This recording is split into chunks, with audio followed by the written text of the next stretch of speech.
Salmo 119, do verso 29 ao verso 32, diz assim: Afasta de mim o caminho da falsidade e favorece-me com a tua lei.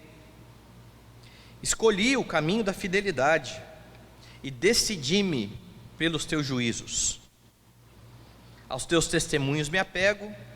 Não permitas, Senhor, seja eu envergonhado. Percorrerei o caminho dos teus mandamentos quando me alegrares o coração. Oremos mais uma vez ao Senhor.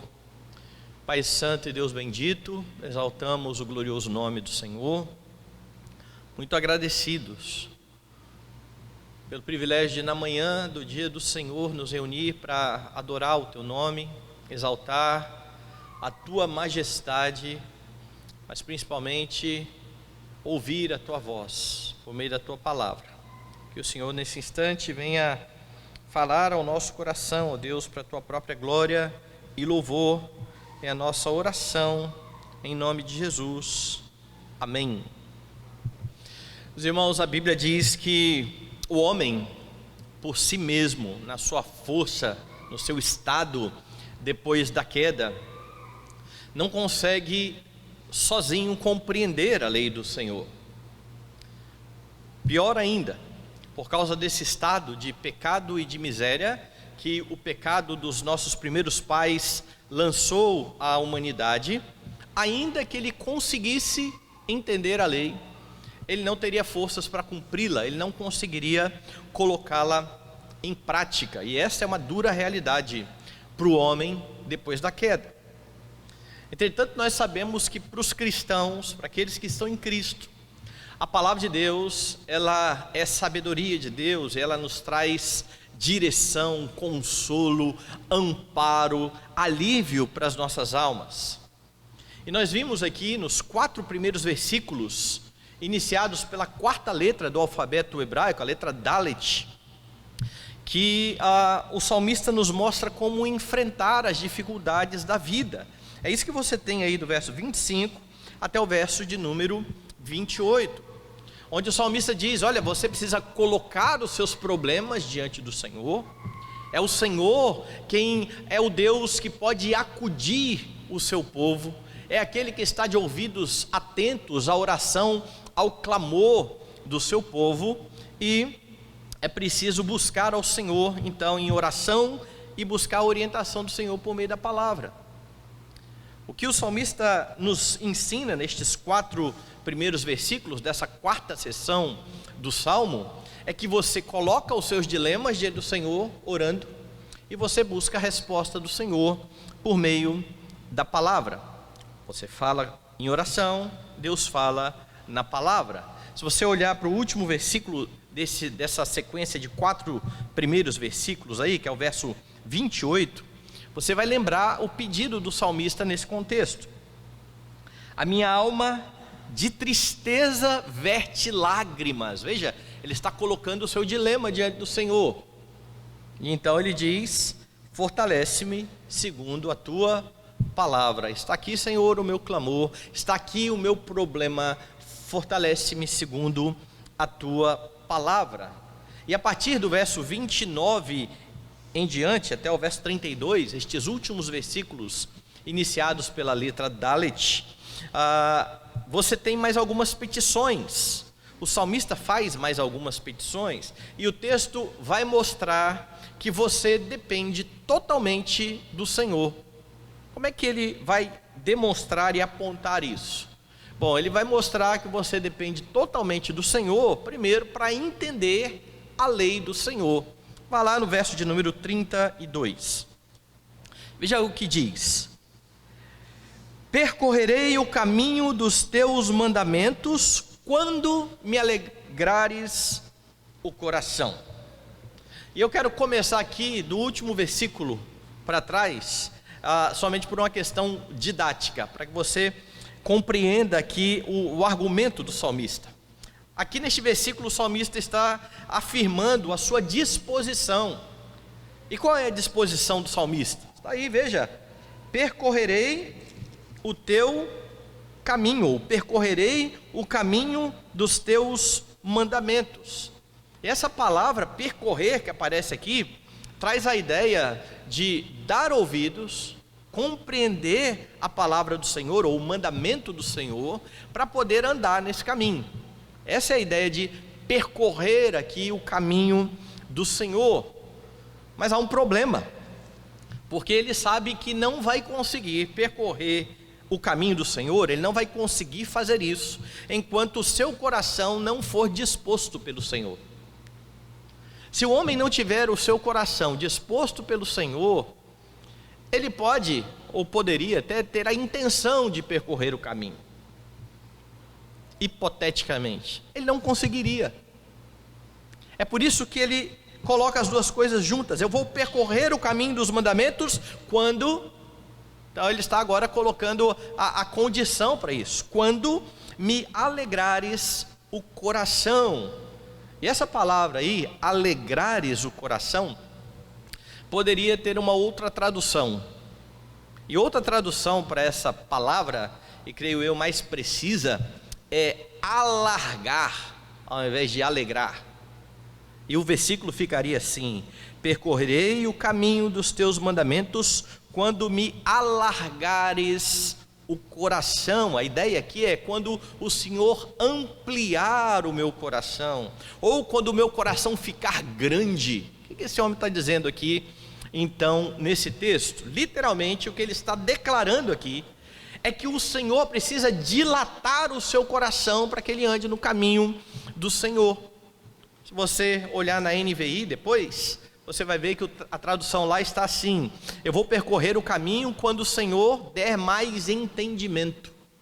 Essa é a ideia de alargar o coração, ou de abrir o meu coração, semelhante àquilo que você tem no Novo Testamento, por exemplo, quando Lídia está ouvindo ali a palavra de Paulo, e o Senhor abre o coração de Lídia, para que ela entenda, para que ela compreenda a palavra.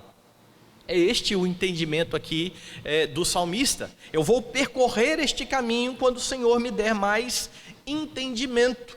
Então o que você tem aqui é uma declaração de total dependência do Senhor, a fim de compreender as Escrituras. Você precisa do Senhor, você depende do Senhor para entender as Escrituras, para compreender a sua palavra. Essa é uma realidade para a sua vida. Ninguém compreenderá a palavra de Deus corretamente por conta própria. É o Senhor que ilumina os olhos, ou no Novo Testamento, ilumina os olhos do coração, para que você possa entender e compreender. Eu li um texto aqui durante a liturgia, eu queria que você voltasse lá neste versículo, que é o versículo de Coríntios, primeira carta de Paulo aos Coríntios, capítulo 2, e você então pode ter uma ideia a respeito disso. Na liturgia eu li aí até o verso de número 10, certo? E a partir do verso 11 você tem assim: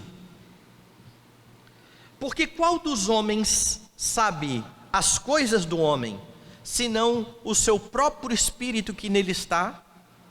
Assim também as coisas de Deus ninguém as conhece, senão o Espírito de Deus. Perceba o que Paulo está dizendo aqui.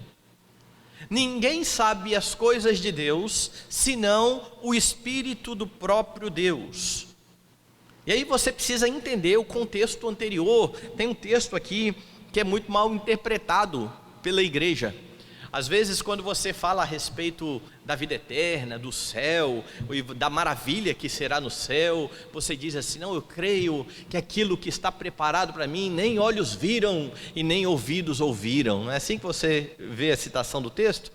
Olhe com mais atenção o que Paulo está dizendo aqui. Veja a partir do verso 6. Entretanto, expomos sabedoria entre os experimentados. Paulo está dizendo: nós expomos a sabedoria, não a sabedoria deste século, nem a sabedoria dos poderosos desta época, que se reduzem a nada, mas falamos a sabedoria de Deus em mistério, outrora oculta, a qual Deus preordenou desde a eternidade para a nossa glória. Paulo está dizendo, a sabedoria que nós pregamos a vocês, outrora estava escondida, outrora estava oculta. Sabedoria essa, que outrora estava oculta, que nenhum dos poderosos deste século conheceu, porque se a tivessem conhecido, jamais teriam crucificado o Senhor da glória. Paulo está dizendo, aquilo que nós estamos expondo a vocês, se tivesse sido do conhecimento dos poderosos deste século, Jesus não teria sido crucificado. É a sabedoria que fala dele, que aponta para ele, que proclama quem é o Messias, que eles não reconheceram, que eles deixaram de lado.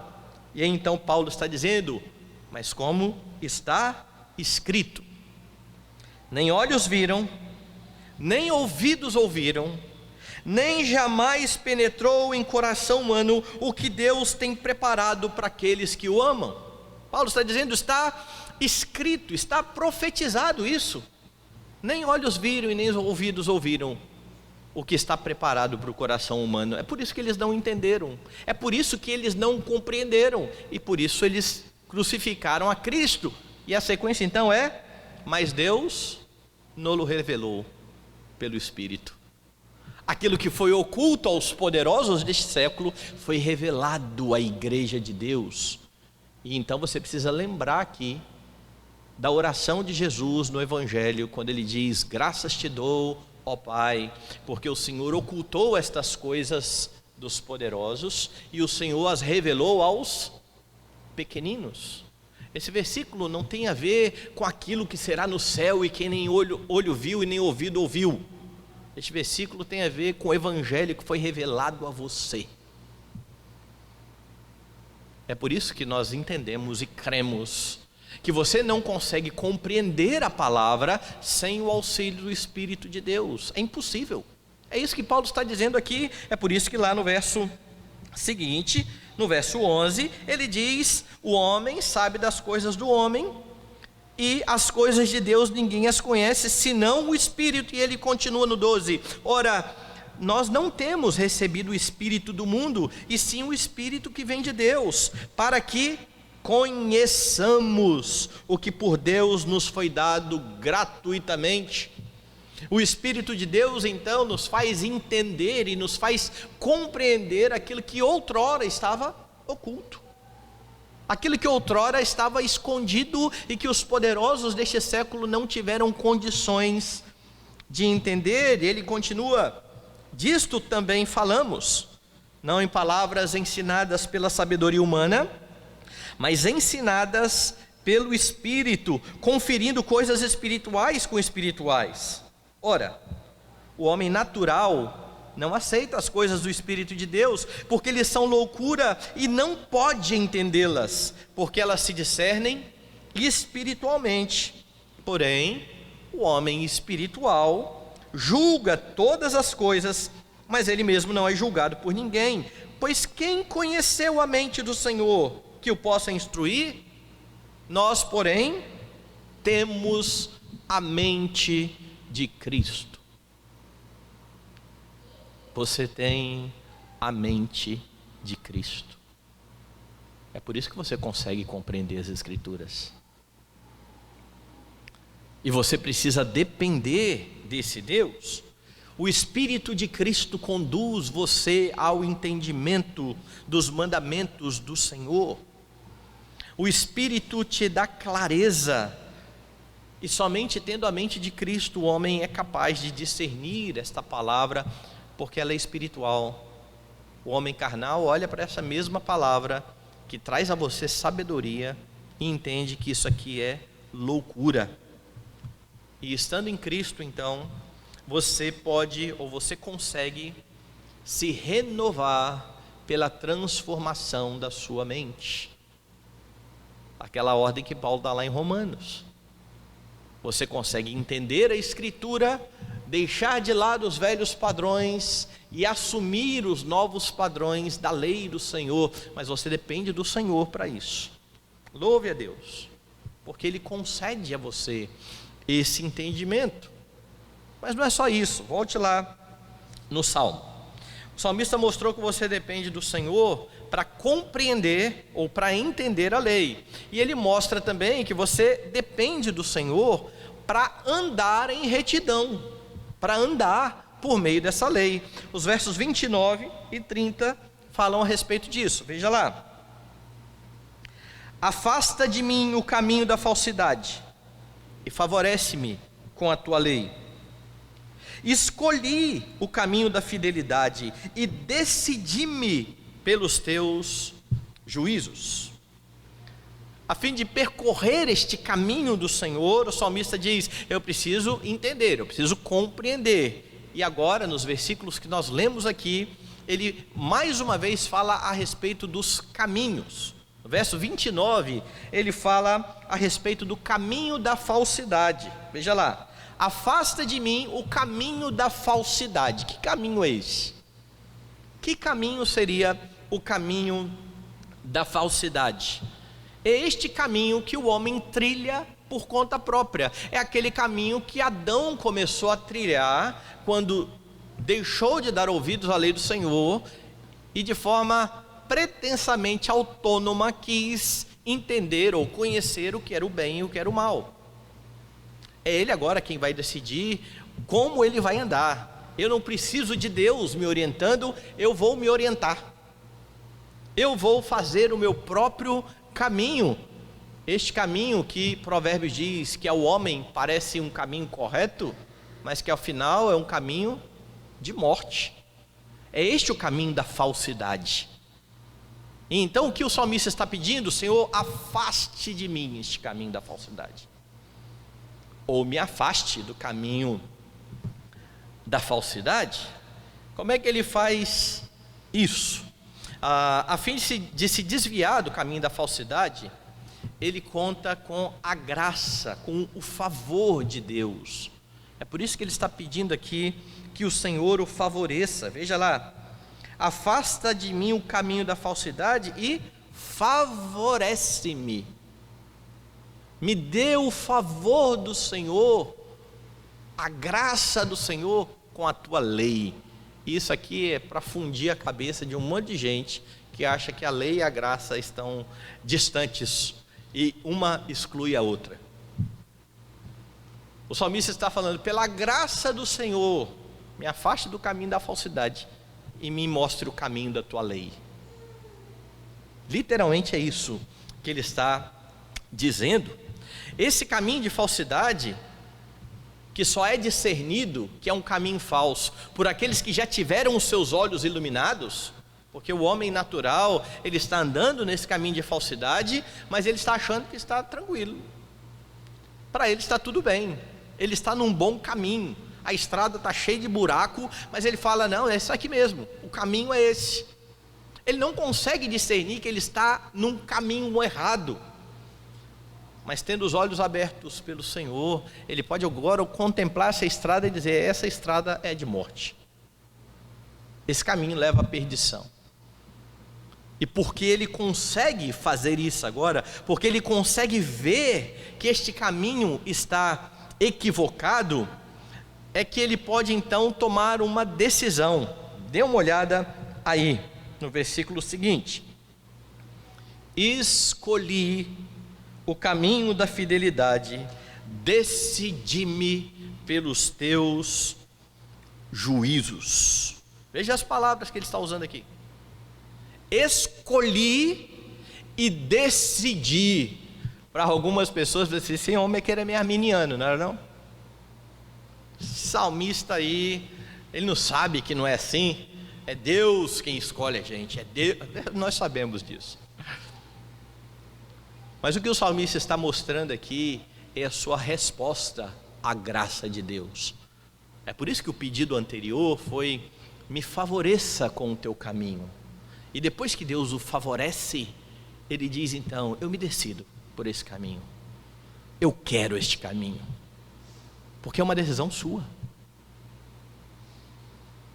Você olha, você contempla os caminhos e você escolhe. Não tenha medo de usar as palavras que a Bíblia usa, desde que você entenda corretamente, dentro do contexto como a Bíblia as usa. Escolhi e decidi por este caminho. Palavras fortes e palavras bastante enfáticas que mostram a resolução do coração do salmista. Ele está resoluto, ele quer andar de acordo com o caminho do Senhor, mas lembre, ele rogou ao Senhor que o favorecesse. E depois disso, depois de a graça do Senhor abrir os teus olhos, depois da graça capacitá-lo, é que ele então pode resolutamente escolher o Senhor. Quando nós cremos em Jesus, é assim: você está morto nos seus delitos e pecados, Jesus vivifica você, traz você à vida. Isso é uma obra exclusiva do Senhor. Ninguém pode mudar o coração e fazer um coração de pedra se transformar em um coração de carne. Só Deus milagrosamente pode fazer isso, e Ele faz. Ele pega um pecador, tira o seu coração de pedra, dá a ele um coração de carne, e agora ele está vivo. Ele olha o caminho de Deus e diz: eu quero. Um dia você disse: eu quero andar nesse caminho, porque Deus vivificou a você. Você depende dele. Você depende dele para entender, e você depende dele para decidir caminhar por este caminho. É na força e no poder do Espírito de Deus que você caminha neste caminho proposto pelo Senhor. Então você tem o Espírito de Deus, você tem também a palavra de Deus, e com isso você tem a capacidade de discernir entre o caminho da falsidade e o caminho da fidelidade. Crentes podem fazer isso. Os homens perdidos em seus pecados não têm condições de fazer isso. E é pior ainda, eles olham para o caminho correto e enxergam aquilo ali como um caminho tortuoso. Eles vão dizer: é uma loucura caminhar nesse caminho. Mas você, com os olhos abertos pelo Senhor, pode discernir. Isso quer dizer que todas as vezes que você escolhe pecar, e você escolhe pecar, o pecado não é um acidente, fala: eu não queria, você escolhe. Você tem a lei de Deus, você tem a circunstância, e você escolhe deixar de lado a palavra de Deus e fazer do seu jeito. Todas as vezes que você faz isso, que você escolhe o pecado, você está escolhendo o caminho da falsidade. O problema é que o pecado, ou o desejo do seu coração, faz parecer que o caminho que você está escolhendo é um caminho correto. Dá a entender que este caminho vai fazer com que você vá bem, porque o pecado cega. Os desejos do seu coração, se tomarem conta do seu coração, vão fazer com que você não enxergue corretamente, e você vai começar a trilhar o seu próprio caminho, um caminho diferente do que Deus manda na palavra, e vai achar que está fazendo grandes coisas, e vai achar que está fazendo uma grande escolha, e vai apelar para os seus sentimentos, dizendo: mas eu sinto que é por aqui mesmo, eu sinto que eu estou fazendo uma coisa boa.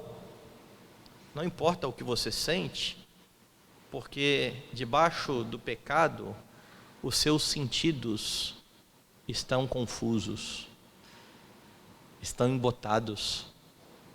Quando você escolhe o caminho da falsidade, você começa a chamar o mal de bem. Quando você escolhe o caminho da falsidade, você pega as ordenanças do Senhor e diz: não é muito, assim está ruim. Existe um caminho melhor, existe uma forma melhor, e nós fazemos muitas vezes isso na nossa vida, por conta dos desejos do coração. Então não permita que os desejos do seu coração o tentem para que você decida por um caminho que não agrada a Deus. E você vai fazer isso se você não recorrer constantemente à graça do Senhor. Se você não estiver guardando a lei do Senhor no seu coração, porque quando você não guarda no coração a palavra, você não tem condição de não pecar contra o Senhor. É só você lembrar do salmista aqui mesmo, no Salmo 119, falando sobre isso. Eu guardo no coração a tua palavra para não pecar contra ti.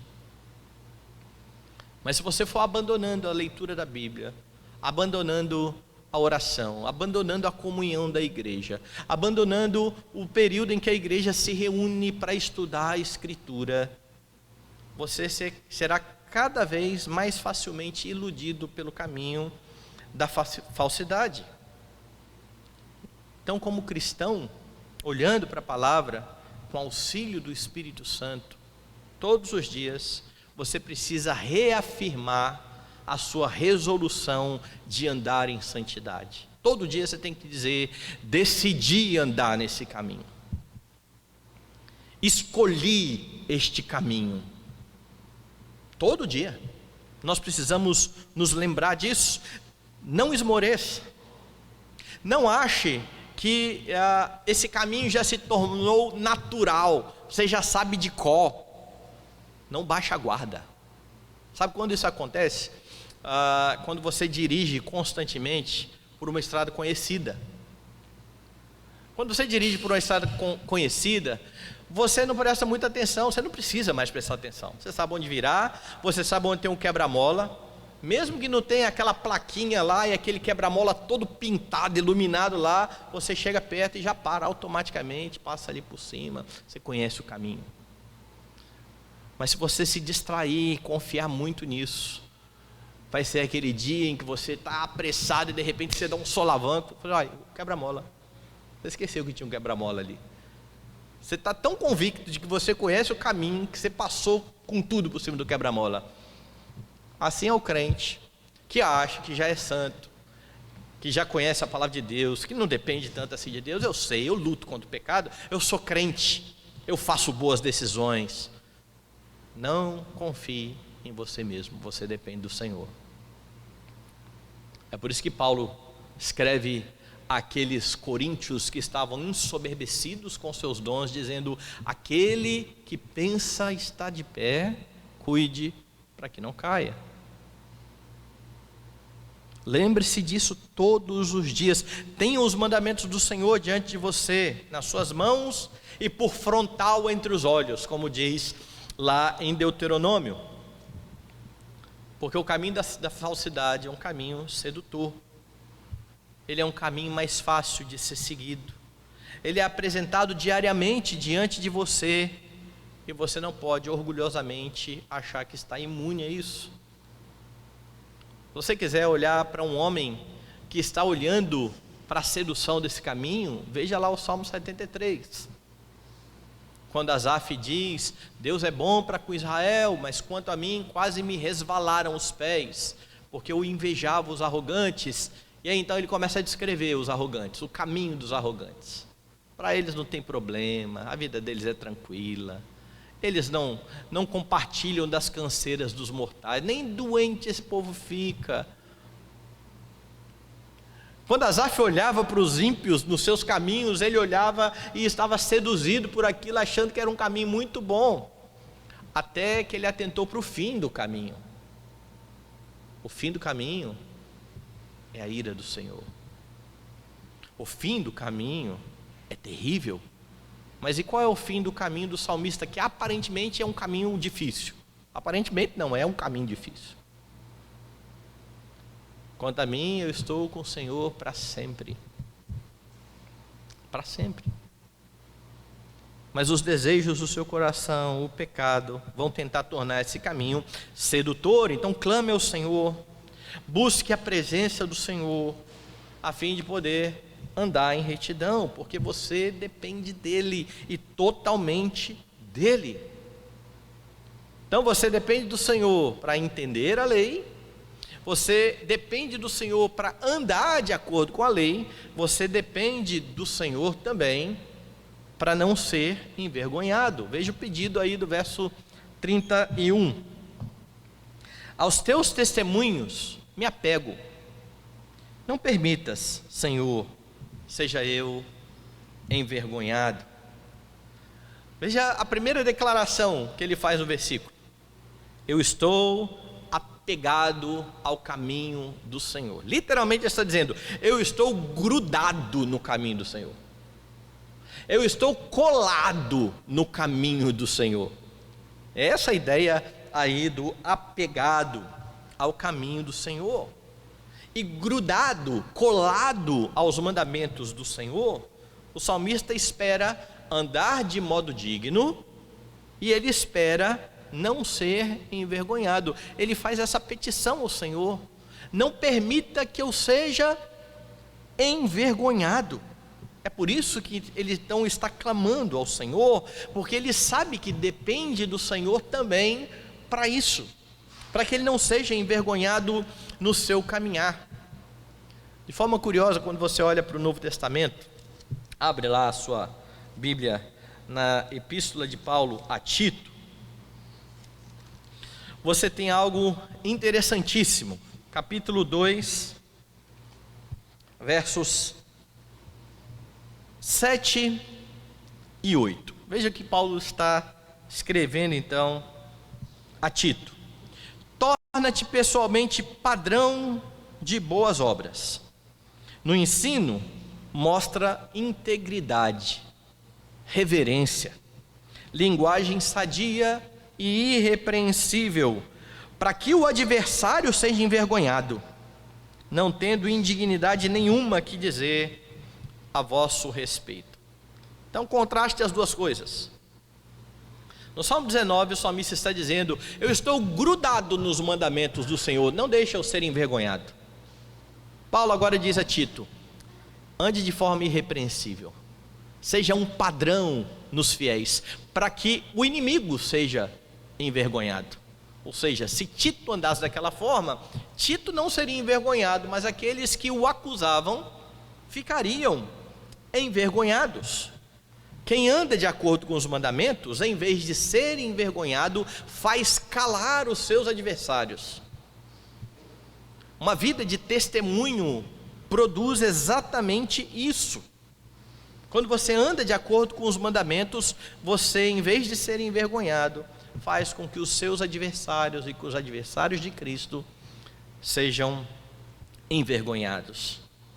Isso quer dizer que o seu bom testemunho, o seu modo de andar por esse caminho, depende também da ação do Senhor na sua vida. Ele te instrui, ele te capacita a guardar o mandamento, e dele vem o resultado disso. Foi por isso que eu comecei lá do último versículo, quando ele fala da dependência do Senhor para entender. Você entende, você guarda, e o resultado disso é um bom testemunho. E o resultado de um bom testemunho? Caráter, moral. Mas tudo isso está ligado à dependência que você tem do Senhor. Você não vai conseguir sozinho esse resultado de uma vida santa. Mas a razão de você não querer ser envergonhado não pode ser o orgulho de não me deixo passar por essa vergonha, por exemplo, como Moisés fez lá no livro de Números capítulo 11. Lá Moisés disse a Deus o seguinte: olha, se o Senhor vai me tratar dessa forma, é melhor me matar de uma vez, não me deixe ver a minha vergonha. Por que Moisés estava pedindo isso? Porque ali estava em jogo a sua liderança, estava em jogo ali a avaliação que os seus liderados fariam a respeito dele. Nós não temos o que comer, nós estamos nesse deserto há muito tempo, só padecendo. Deus está virado com o povo, e Deus puniu aquele povo, e Moisés repreendeu a Deus, dizendo: ó, Deus está errado. Por que o Senhor fez mal a esse povo? Por que o Senhor está fazendo mal a mim? Não me deixe ser envergonhado. Mas aquele pedido de Moisés é pecaminoso, porque o não ser envergonhado ali tem a ver com o seu orgulho. Aqui não. Aqui o não ser envergonhado é um resultado de uma vida de piedade, e ele clama ao Senhor, ele está decidido a andar nesse caminho, ele quer honrar o Senhor. É por isso que a razão para você não ser envergonhado, tem que ter a ver primeiro com a glória de Deus. Tem muita gente preocupada com a forma como vai ser vista na sociedade. Tem muito crente preocupado com a sua reputação, em primeiro lugar. O que vão pensar de mim? Meu irmão, não interessa o que vão pensar de você. Interessa o que o Senhor pensa de você, primeiramente. Porque se você é aprovado pelo Senhor, não interessa o que pensa de você. Se você entendeu que está andando no caminho do Senhor, está honrando o Senhor, ainda que os homens vejam isso com maus olhos, não tem problema. Problema há quando você tem uma boa reputação diante dos homens, mas a troco desta boa reputação, você está pecando para preservar essa boa reputação. Você mente, você finge que você não é, ser alguma coisa que você não é. Você anda literalmente como um fariseu, que segundo Jesus era um sepulcro caiado, e as pessoas olhavam por fora e falavam: bonito, né? Você já foi ali no cemitério e olhou algumas lápides e fala assim: muito bonito. Lá em São Paulo tem um cemitério muito bonito, o pessoal vai lá e tira foto. É o cemitério dos protestantes, e é bonito, mas é bonito por fora só, ali dentro está cheio de podridão. E é assim que muitas pessoas preservam a sua reputação. Aparentemente pessoas honestas, com boa moral, aparentemente piedosas, por dentro sepulcros caiados. Pessoas que honram o Senhor com os lábios, mas que têm o seu coração distante do Senhor. Não adianta nada isso. Mas se o objetivo de andar na lei é a glória do Senhor, se o objetivo de guardar o mandamento é a honra do Senhor Redentor, a reputação vai ser uma consequência dessa vida de santidade. E é isso que o salmista então está pedindo aqui ao Senhor. Então apegue-se aos mandamentos, cumpra com fidelidade os mandamentos. Se você pecar, temos um advogado junto ao Pai. Se confessarmos os nossos pecados, Ele é fiel e justo para perdoar os pecados, nos purificar de toda injustiça. E purificado e perdoado por Deus, ninguém mais tem autoridade para lançar diante da sua face falta alguma. É esse o argumento de Paulo lá em Romanos 8, dê uma olhada lá. Em Romanos 8, Paulo está bem convicto a respeito disso, quando ele diz no verso 31 assim, olha: que diremos, pois, à vista destas coisas? Se Deus é por nós, quem será contra nós? Aquele que não poupou o seu próprio filho, antes por todos nós o entregou, porventura não nos dará graciosamente com ele todas as coisas? Quem intentará acusação contra os eleitos de Deus? É Deus quem os justifica. Quem os condenará? É Cristo quem morreu, ou antes quem ressuscitou, o qual está à direita de Deus e também intercede por nós. Quem nos separará do amor de Deus? Então ele cita várias situações e vai dizer que nada pode nos separar do amor de Deus, que está em Cristo Jesus, o nosso Senhor. É por isso que você nunca será envergonhado, se você depender do Senhor em toda a sua vida. O que o salmista então está ensinando aqui nestes versículos? Ele está ensinando que você depende totalmente do Senhor. Primeiro, para entender a lei. Segundo, para andar em retidão. Terceiro, para não ser envergonhado. E é claro que isso tudo é por causa dos méritos de Cristo. É somente por causa dos méritos de Cristo que o Senhor favorece a sua vida. É por isso que o salmista está clamando por graça, pelo favor do Senhor. Deus concede pela graça a você um novo coração, disposto e apto a entender a palavra. Um novo coração que pode agora ser formado à imagem de Cristo e assim colocar em prática a palavra de Deus, a fim de não ser envergonhado. Isso significa andar de modo digno do Evangelho de Cristo. E quando você olha para o Novo Testamento, você vê que tudo isso está ligado de fato a Cristo. Quando você tem Pedro dizendo na sua primeira carta o seguinte, capítulo 1. Despojando-vos, portanto, de toda maldade e dolo, de hipocrisias e de toda sorte de maledicências, desejai ardentemente, como crianças recém-nascidas, o genuíno leite espiritual, para que por ele vos seja dado crescimento para a salvação, se é que já tendes a experiência de que o Senhor é bondoso, chegando-vos para ele, a pedra que vive rejeitada assim pelos homens, mas para com Deus eleita e preciosa. Também vós mesmos, como pedras que vivem, sois edificados casa espiritual, para serdes sacerdócio santo, a fim de oferecerdes sacrifícios espirituais, agradáveis a Deus, por intermédio de Jesus Cristo. Pois isso está na Escritura: eis que ponho em Sião uma pedra angular, eleita e preciosa, e quem nela crer não será de modo algum envergonhado. É assim que você não é envergonhado. É crendo no Senhor Jesus Cristo, é se arrependendo diante dele, é andando em retidão diante dele, porque em Cristo, aquele que andou perfeitamente nos mandamentos, que você não corre o risco de ser envergonhado ao se apresentar diante de Deus. Ao se apresentar diante de Deus, você pode também agora andar em retidão, mediante a palavra aprendida da boca do próprio Cristo, que fala por meio das Escrituras.